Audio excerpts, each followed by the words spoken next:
COVE, a verse drama for radio by Gough.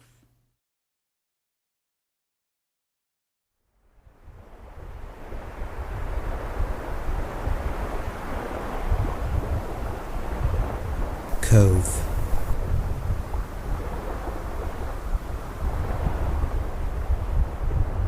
Cliff.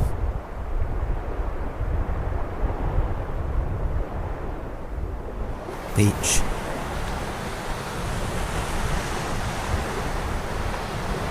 Sand. Shingle.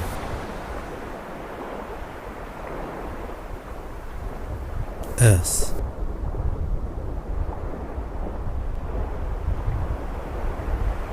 Cove. Small bird, tail wagging. Trickle of fresh water, almost lost. Stem of sea pink trembling. Dried claw of crab. Old rope. Glob of hard tar. Lost eternity ring somewhere underneath. Cove.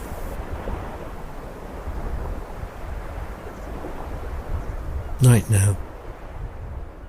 All one formless grey. Still the sea. Always the sea. The year is 1902, June. Pale smudge from somewhere far off. Day coming. Early.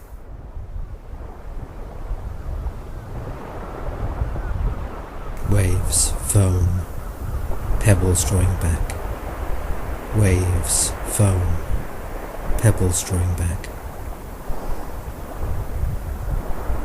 Morning. Sun creeps slow over clean, flat sand. Cry of sheep, a lamb leaping up. The start of summer.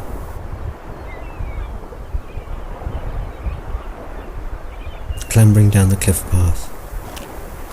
A dark figure in the slanting, blinding light. Tom Powell, just 16. Tall for his age. Quick, proud of young strength and agility. The blacksmith's boy. Already the grey of hot metal is etched on the palm of his right hand.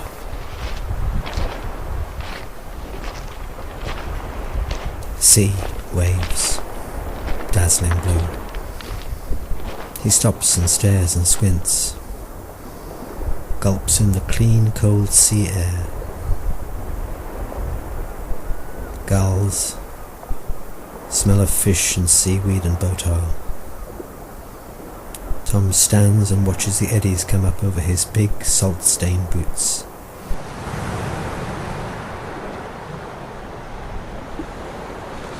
Stripping off to bathe, he stops short. Happiness hitting him hard in the chest. After 2 long hours on the cliff path, what a place to find. Tramping through gorse and bramble and heather and young fern, and now this. He'll bring her here. He'll bring his new love, Annie Llewellyn. Racing mad into the waves and diving low beneath the incoming tide, before he has even time to think.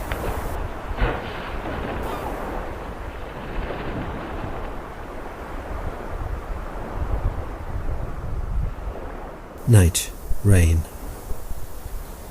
Sound of it. No one to feel it. But rain now everywhere, on everything, even on the waves. A veil of fine, quiet raindrops. Even wiping out the prints on the sand that Tom made.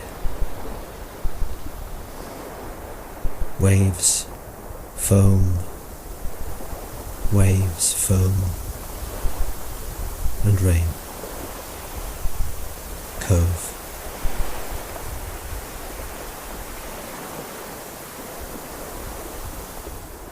Cove, now in the heat. In midsummer now. Dank trapped air. Sea very still. just the odd echoey slap of water on a hollow jaw of rock. Loud, heavy smells. Flies buzz frantically on old gull carcass.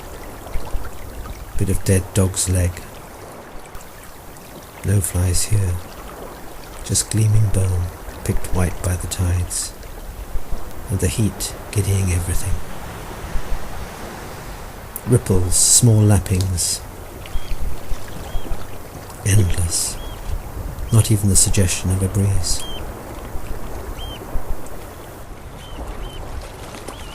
Midday, too hot, no one to feel it. Tom and Annie are far away, walking out together under the delicate silver birches of the Welsh valleys. Here, 100 miles west, the trickle of fresh water dies to a slow, hesitant drip. That night lightning came and momentarily lit water and stone and grass blade like an Old Testament vision. But no one saw it. Cove. Months go by. Snow high up on the ridge. Sheep caught in a sudden trap of black granite. Wild yellow-flecked eyes. Broken leg. Bearing for all she's worth. More snow comes. She weakens. Falls the other 20 feet. Quivers for a moment with her hind legs, eyes rolling up. And dies. Later the sea comes up as always. Waves lick at the lifeless fleece and calmly take it away. Watching, a crow cocks his head, struts, stops, watches again, flies off with 3 lazy caws. Then night comes quickly.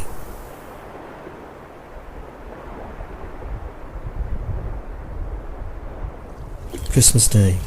No Tom, nor Annie, nor anyone. The year is 1904. A seal heaves out of the waves, flops, snaps the water with a hard crack. A pair of oyster catchers scream by on the wing. Orange beaks gone in a flash. A wooden crate with faded warehouse label, drying on the tide line. A fox, very still, watching from the cliff top, disappears as silently as he came. Christmas in the Cove.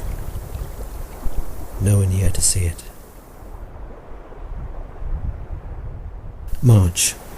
Sudden loud rasping over the pebbles. They struggle out of the water, 2 young fishermen dragging up their gnarled boat, laughing, joking. A good evening they had of it last night in the town. Confusion of words, nets, sou'westers and boots. They light a fire, put their hands to the blaze to warm wet, swollen fingers. They roll tobacco and smoke. They even try roasting an old mackerel, but it doesn't work. It was a sudden thought, a joke, this visit around Strumblehead. They weren't prepared to make a whole day of it. So finally they drag their boat back into the blue-grey evening waves and sail off again, with the fire still flickering on there in amongst the dark rocks.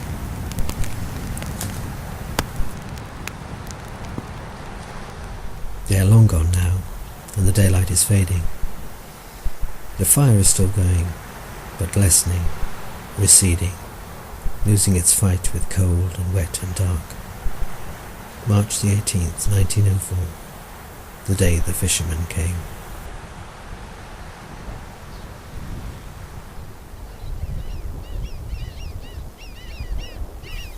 Cove, cliffs, grass, old dry gorse sticks like witches' arms. 1908. An odd sound, music, a band playing on the horizon. Smart new clipper with all her white suited toffs sailing by. They came close to see the dolphins, but none obliged today.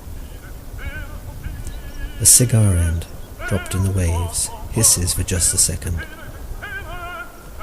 The champagne glass makes an odd, light plop. Then the wind shifts and the clipper heaves too. Someone shouts a brisk order and she's gone. Waves foam, pebbles drawing back. The eternity ring comes up to the top of the sand for just a moment, but then breezes, a fresh sandstorm, and the ring is lost yet another time.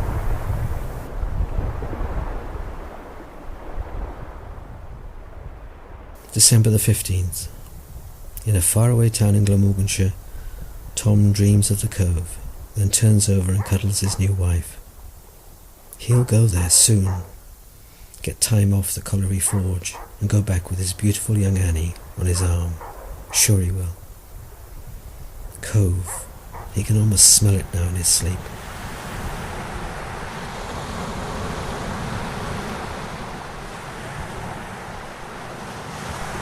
Night. Wind, high tide. February breakers, whole armies of them rising up out of the dark. Stronger than rhinos, stronger than steam engines, stronger than ironclad ships.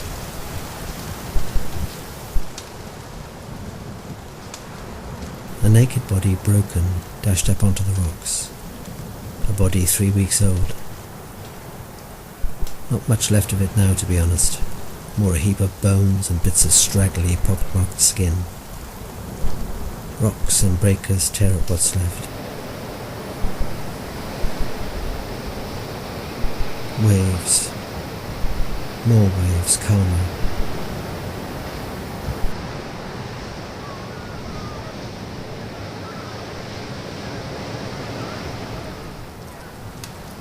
March sun and rain and sleet, and a muddled corpse is found by 3 young constables in a rowboat and is taken away with careful ceremony.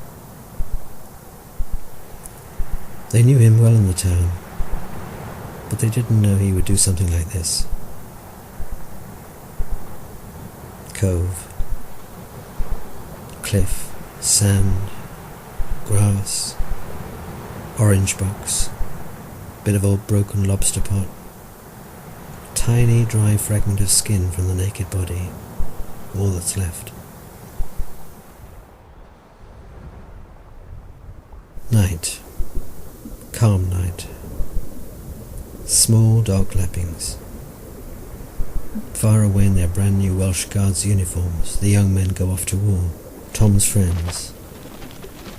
September 1914. He watches them, a colliery blacksmith, needed more at home. He watches their smiling faces. He watches their smiling, desperate faces. Waves are somewhere deep inside, and so are the lappings and pebbles drawing back. But he doesn't think once of them. Not today.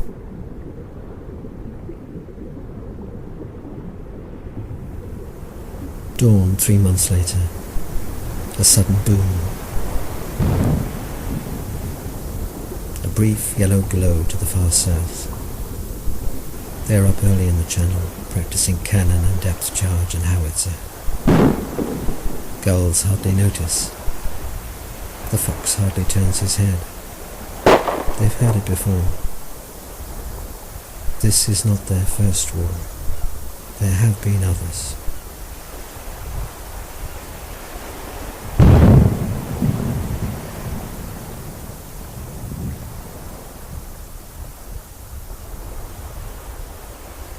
June, afternoon, a nice Sunday, sand hot to the touch, fine and dry and hot between her fingers. Tom and Annie lie on the beach and their firstborn girl, Katie, snuggles in between. Yes, it's all just as he told her so many times, only more peaceful, more beautiful, more secret. Staring through strands of her fair young hair at the blur of the sea. Rough lips suddenly down on top, kissing again and again. hot sand in her armpits, in her ears, in her eyes. Don't, stop it, the baby will cry. But the baby doesn't cry, and they carry on.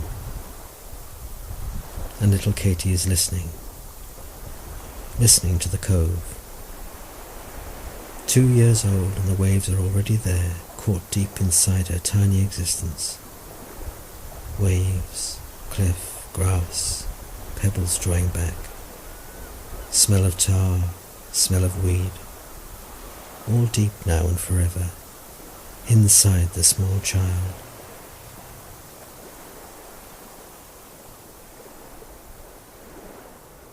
Dusk. They trudge up the winding path, suddenly sad. Tom looks back. Annie looks back. The shapes they made in the sand, a distant smudge. The shells they collected but didn't choose to take away. They can't even see them now, but they know they must be there. Katie crunches up baby eyes and sneezes suddenly.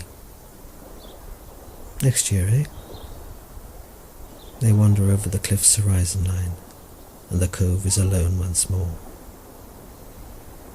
Grass, sand, rock, bit of old driftwood, bit of old bone.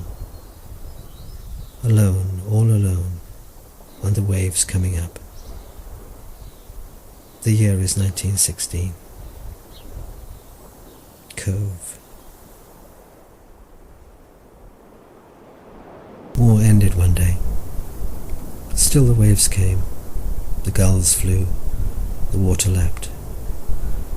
Far away, Tom saw so few of the young men, his friends, walking back up the mountain road to the town. Their smiles, their desperate smiles.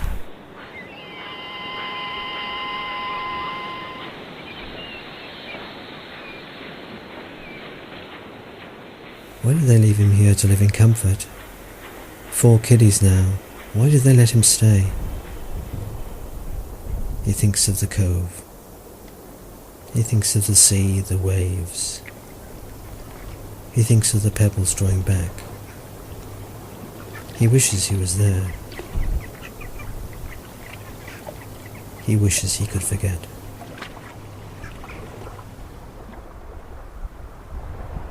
"1920.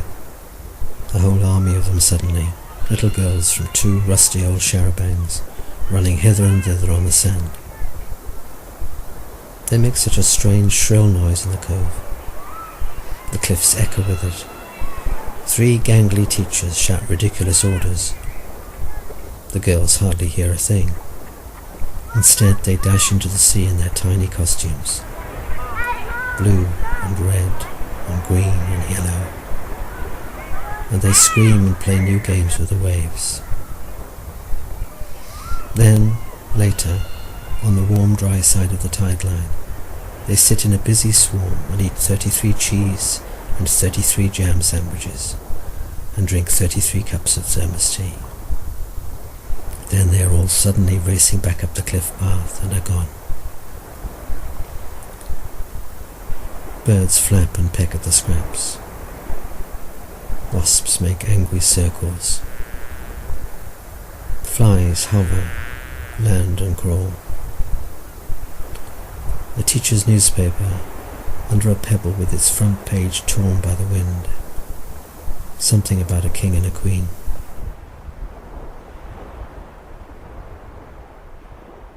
Darkness, deep in the night now. Calm at last.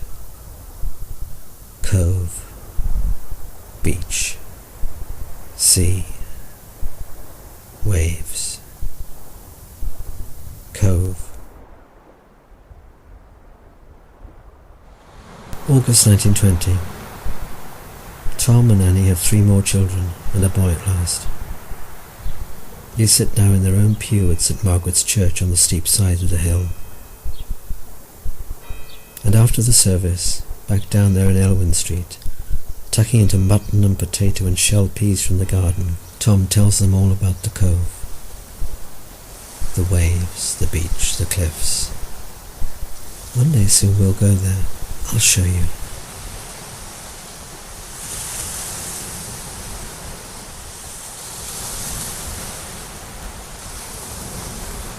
October the 3rd, dawn. Gulls forage at the edge of the receding tide. Trickle of fresh water down the slaked ledges from yesterday's rain. Last of the sea pinks, dried to a grubby white. A man stands there, perfectly upright on the beach, right at the centre of things. He stares this way and that with steady, calculating eyes, and notes things down in a small, leather-bound book. A small, leather-bound Quarry Company book.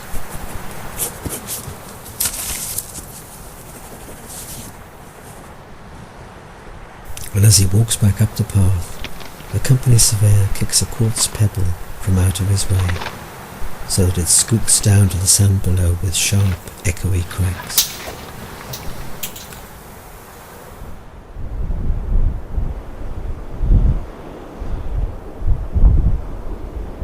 June. Tom stops and stares. Ranks of bright, new steel post there in his way across the cliff path. Barbed wire. Impossible. A sign bolted tight to a spar. Quarry land for development. Private property. Bloody hell. He stares down at the beach. Anger bubbles, but he doesn't know where to put it. Waves, sand, cliff, all beyond, closed off, locked away forever. He turns and wanders mechanically home.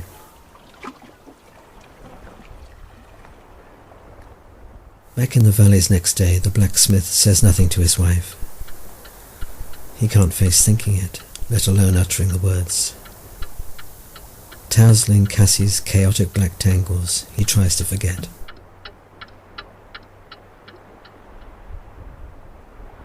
Cove, waves, sand, cliffs. They are still free though, aren't they? In his dreams at least. Waves, foam, wire, nails, post.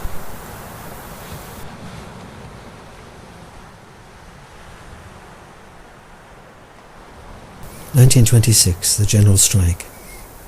In Cardiff city centre, kids throw ball bearings under the feet of the mounted police and then race back into the safety of the docks.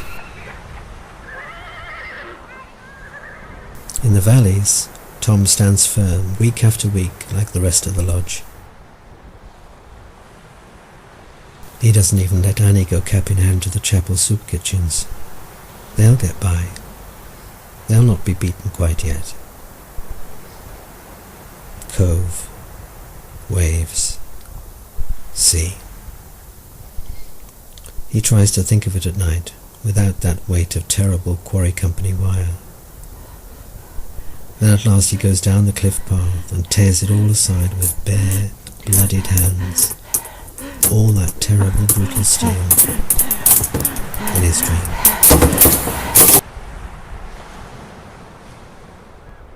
1929.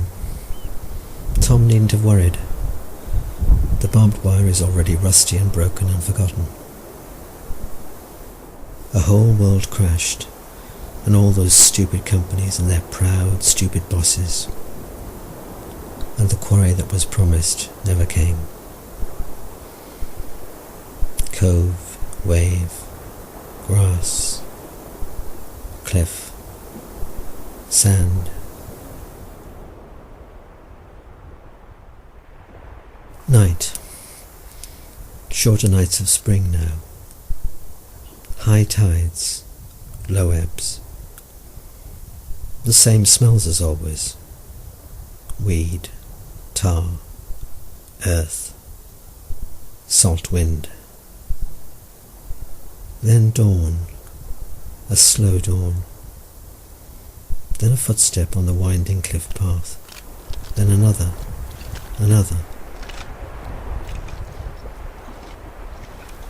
Katie and Artie and Mabel and little Cassie racing down onto the beach, excited hands balled tight.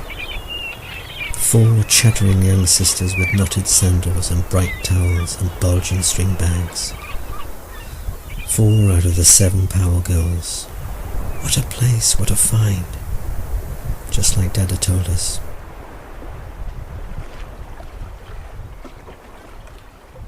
Later, quieter, patrolling the water's edge, 4 thoughtful faces, bending low, shell picking, finding, keeping, discarding, absorbed, methodical, each in her own simple heart's landscape. If only Daddy could see me now. Later, bread and ham and boiled eggs and Mam's best yeast cake and strong thermos tea.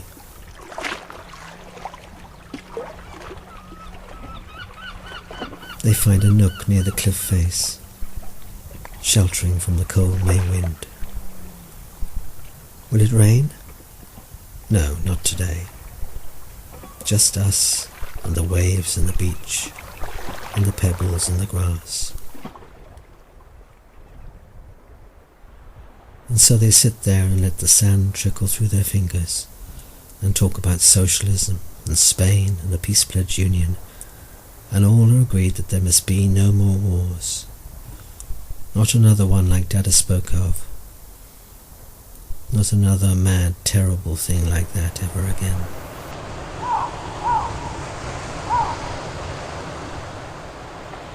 "5 o'clock on Mabel's watch. A gull makes lazy circles high up in pale streaks of evening cloud.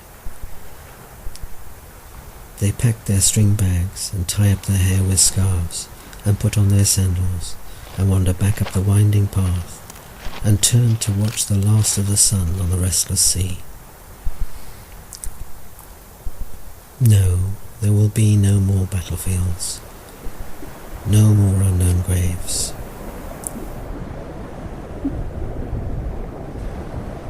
And Katie's thin, unstockinged leg trips on a bit of old Quarry Company wire as she scampers up the path and makes a tiny scratch that she barely notices. And then they are gone. 1939. The war that was never supposed to come. Deep in a December night, far out at sea 7 miles from the cove, a plane plunges right through the waves and never comes back up.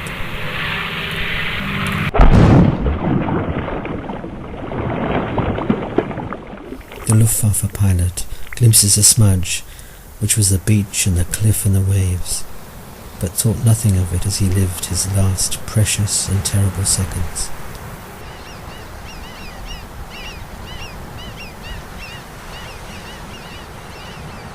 The waters drama was over pretty quick. By morning nothing was left to tell of it, but a small artist's daub of engine oil, wandering dreamily with the currents. Cove, waves, weed, rusty wire, bit of old German uniform, speck of German blood,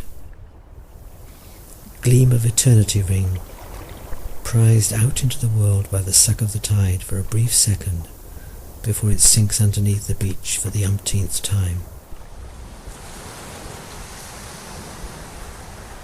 Waves foam, pebbles drawing back. Waves foam, pebbles drawing back. Waves foam. Tom wakes with a start.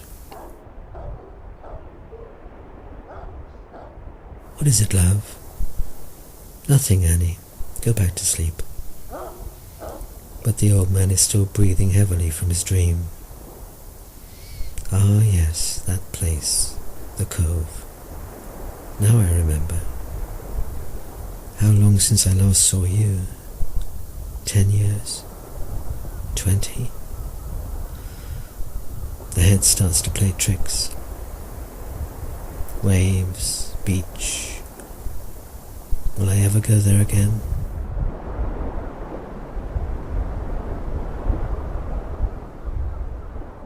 July. Blare of tinny music. She's brought a brand new portable radio, the girl in the striped swimsuit. Sunday afternoon. The light program with her favourite crooner. I love you, Frank Sinatra. She lies back and anoints herself with best suntan lotion from Boots. But oh, the stones are so horrid and sharp on her back. Jean feels the coolness of wet sand for a second on her bare shoulder and shifts with a shudder. It's bloody freezing. Even in bloody July. Where's Auntie Katie gone? And where's my mam?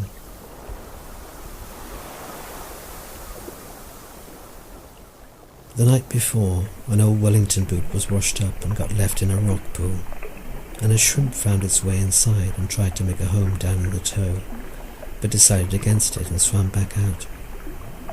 And the seaman who lost that same boot 2 weeks before got washed up on a bank of estuary mud 20 miles to the south, not to be noticed for another 5.5 months.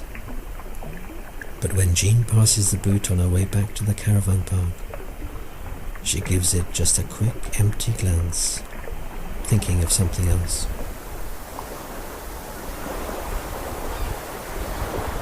Sun creeping across the sand.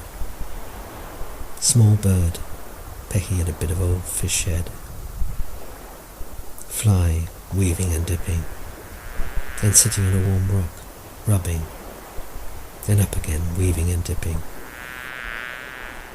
Welsh sheepdog, stock still, clever, nose high, sniffing the day. Who owns you then? Nobody right now.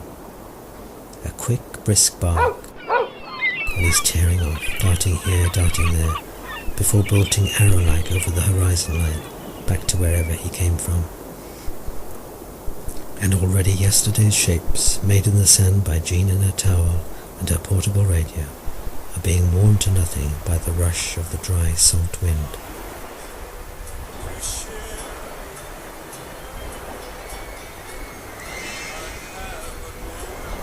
Waves, foam, pebbles drawing back.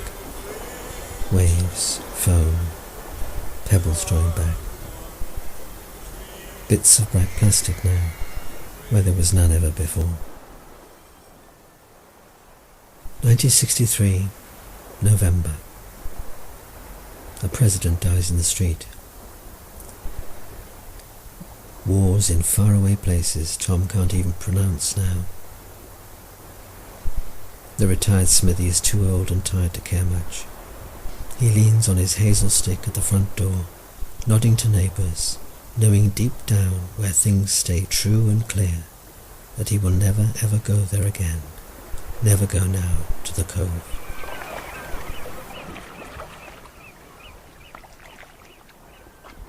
Once he stood there in his dream and stripped off and dived in and swam with strong, firm strokes, just as he had done on that very first day. And when his face at last broke the surface and again he heard the tumult of gulls and waves, which was life all around him, he knew he could never be sad ever again, for this was joy enough for 100,000 lives, not just his own. But it was all a dream, and he did wake up, and the joy wasn't enough, and it did get lost. And one day he told Annie across their breakfast table, "I'll never go to the Cove again, love." And she tried to make little of it, but never quite met his eye with her own that day.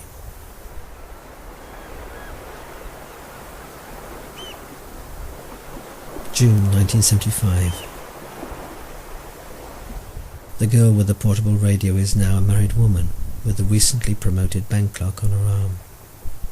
They walk the streets of Cardiff and are dazzled by the bright shop fronts, even on a midsummer's evening, and don't think about the Cove at all.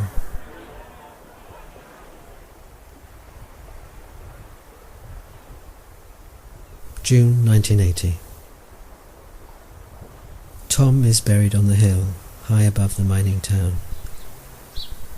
Now he can lie again beside Annie, who went away from him 6 years before, with his grey, metal-stained hand holding hers tight at the hospital bed. Katie and Mabel and Artie and Cassie are the last to leave the graveyard. Sad kisses on the cheek. Shall we go back to the Cove next weekend? Just us girls, just for him. Shall we? Waves, foam, pebbles drawing back. Waves, foam, pebbles drawing back. They never went. Other things came between. Children, jobs, drink, sickness, debt, and the Cove was lost. And somewhere on the beach an eternity ring popped up out of the sand for the very last time.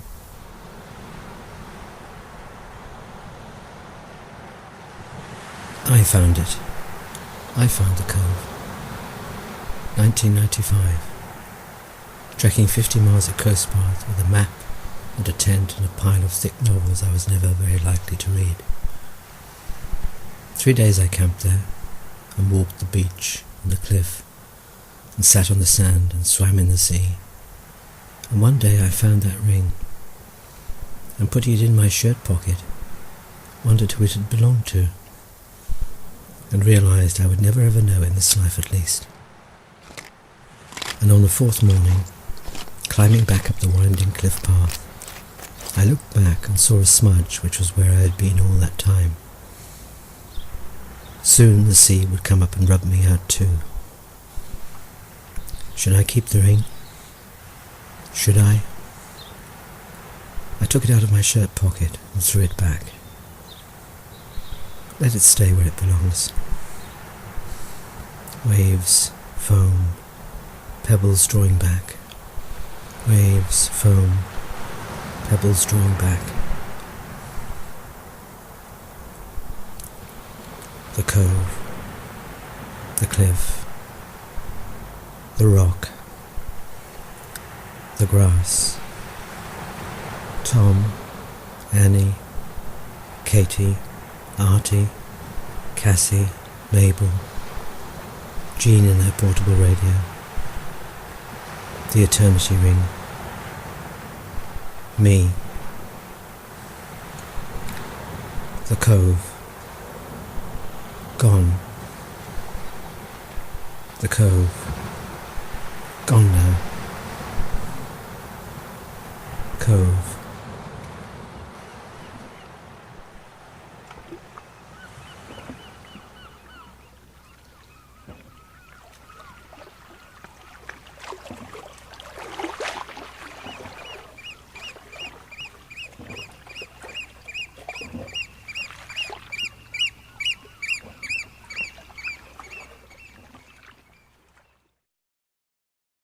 Cove was narrated and directed by Steve Gough and is a Dawn to Dusk production.